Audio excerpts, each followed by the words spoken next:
Hey guys, it's Friday, and that means it's time for another episode of the Daily Berg. How cool was it to have Brittany come and speak yesterday? Oh, dude, so stoked. That's going to be a more frequent thing. We'll start teaching these together as well. We just kind of want to share our lives with you guys. Actually, it's not a kind of wanna. We do want to, but we feel compelled to. There's this statement that Jesus makes that's just, enormous in terms of its reach and its scope. And it's that, believers, if you believe in me, you're going to, you do what I say in terms of righteousness and what have you, and you're going to do all the work that I did, referring to the signs and wonders. And because he goes to the Father and we get the Holy Spirit, we'll top those works. But he also says you'll be known. Like believers will be known by how we love each other.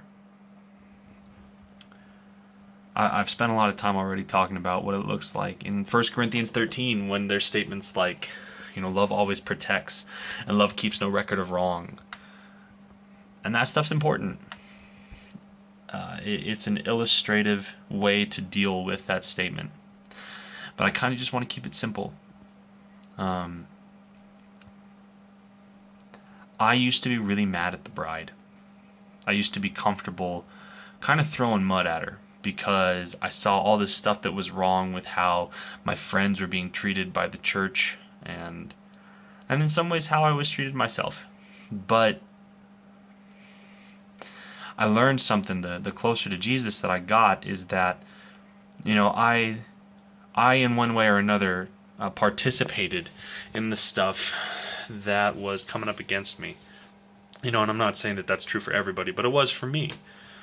And Jesus never participated in the stuff that was done to him.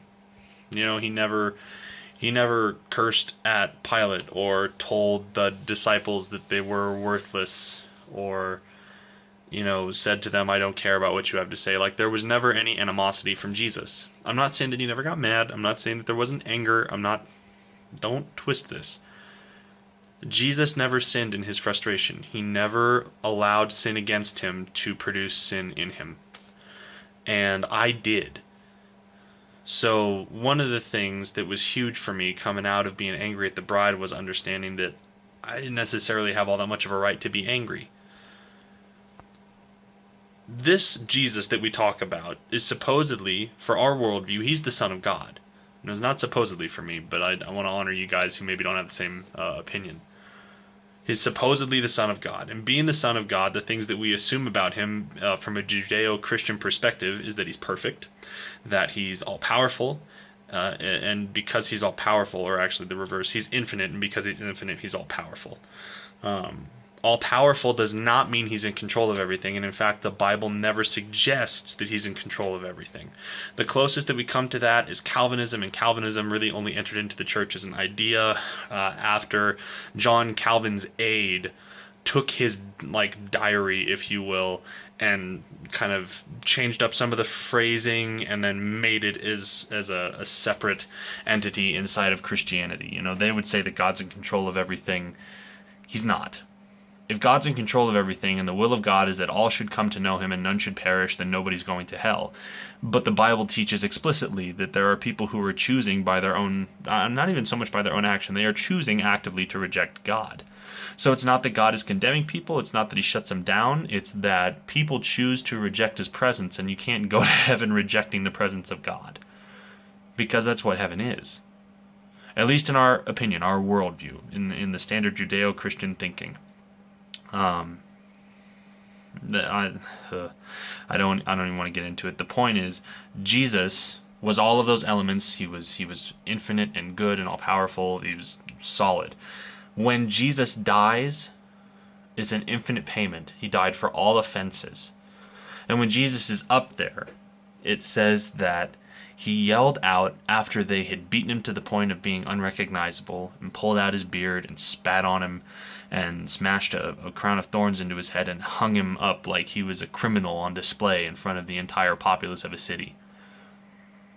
He yells, "Father, forgive them, because they don't know what they're doing." I haven't met anybody who, upon actually getting to know me, wanted to hurt me. I've never encountered anyone who actively participating in what God has called me to in my life was after my destruction. I'm not saying those people don't exist. I'm saying in this particular case, and with Jesus, so me and Jesus, and I think all believers, we get really used to being victims, to being offended, and being comfortable in our offense to shove people away, and not just shove them away, but to look down on them, to justify our frustration or anger, the things that we want to do as a result of their mistreatment of us. And a lot of times that mistreatment we feel is coming from other believers. But Jesus taught specifically that we'll be known by how we love each other. And right now, most of the world looks at Christianity and thinks, I can't say that. I can't say that most of the world looks at us and think this way. I will say that there is a significant portion of the world that looks at modern Christianity and sees it entirely lacking. Looks at us as hypocrites and little angry people who want to control society because of a book that's some 2,000 years old and more if you're counting the Old Testament. From their perspective, they're entirely right to do so. We have claimed that we know what love is, and then not loved. We have claimed that we have power and that we have authority over the enemy, but not walked in a supernatural lifestyle that allows for that to be seen as true.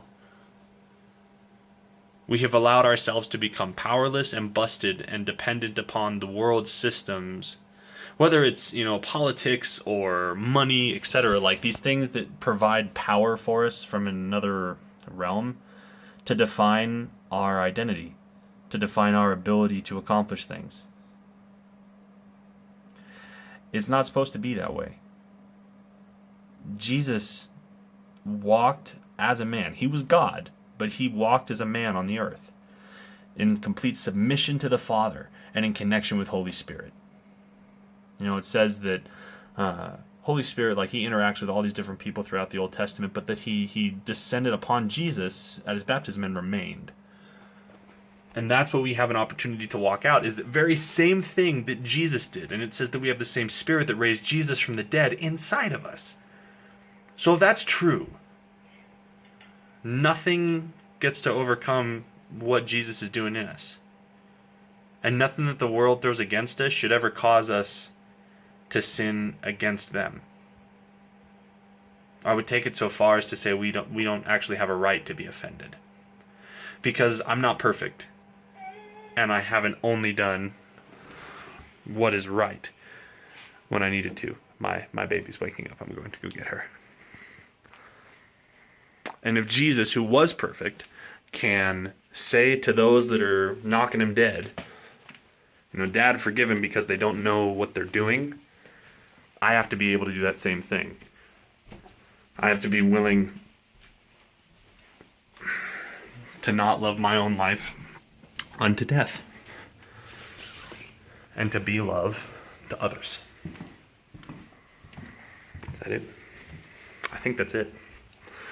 I love you guys. I'm excited to make tomorrow's vidya, and bless you. Hope your day is great.